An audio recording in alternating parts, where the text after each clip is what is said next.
Hi mga mi! Dahil wala akong maisip na i-content, ayan, ipapakita ko na lang yung pagmumukha ko. Hehe. Dito pala ay maglalagay ako ng cream sa mukha. Minsan lang naman ako maglagay ng cream sa mukha pag gusto ko lang. Pag natripan lang, ano ba naman yan? Ayan nga pala yung ipinapahid ko sa mukha ko. Glutathione yan na cream. Ano yan actually makeup removal siya pero mas gusto ko siyang ipahid sa mukha ko kasi pag nilagay mo siya sa mukha mo tapos nilagyan mo siya ng powder or any kind of powder, makinis siya pag hinawakan. Promise, hindi ka mabibigo. Oh, gluta whitening. Baka naman. Hehe. Joke lang po. Nauubusan na ako na i-content. Ito kasi si Kuya Meta, ayaw pa akong i-monetize. Pero minonetize naman na niya ako sa stars. Kaso ang hirap naman makadami ng stars. Hindi naman kasi pinapansin yung ibang video ko. Kaya, ayan, malungkot ang lola nyo. Ganun lang talaga siguro. Kailangan mong paghirapan lahat para makuha mo yung minimithi mo. Kaya siguro hindi pa ako napapansin ni Kuya Meta. Pero, darating din naman ang panahon na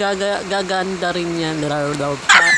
Ano ba yan? Hindi ko na alam yung mga sinasabi ko. Ayan nga, nabulol na naman ang lola nyo. Nagrumble-rumble na naman ang mga sasabihin mo. Kaya ayan, nabubulol ka tuloy. Dahan-dahan lang kasi. Nasaan na nga ba tayo? Nakalimutan ko na tuloy kung anong ginagawa ko. Ay, mabalik na nga tayo sa mga ginagawa ko. At ayan na nga po, at nilalagyan ko na nga rin yung leeg ko at ang batok ko para po yung kung sakali mang pumuti, edi pumuti.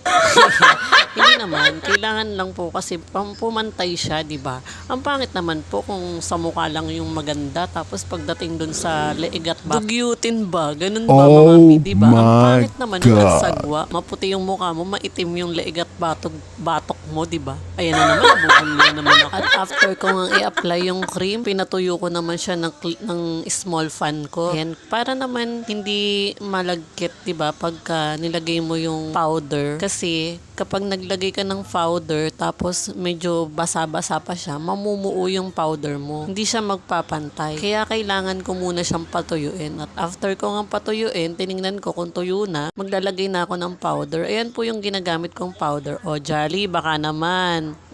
At nag-endorse pa nga ng dalawang ano nga yun? Yan, nakalimutan ko pala. Basta yun na yun. Ang hirap talaga pag medyo tumatanda ka na, no? Ang dami mo nang nakakalimutan sa buhay. Ayan, kagaya niyan. Kalimutan ko yung sasabihin ko. Ay naman talaga buhay. Pagkatapos ko nga lagyan ng powder, ayan, at kinukuskus ko para pumantay naman yung pagkaputi niya. Kasi ang sagwa naman kapag batik-batik yung pagkaputi, di ba? Ano ka? Aso, batik-batik.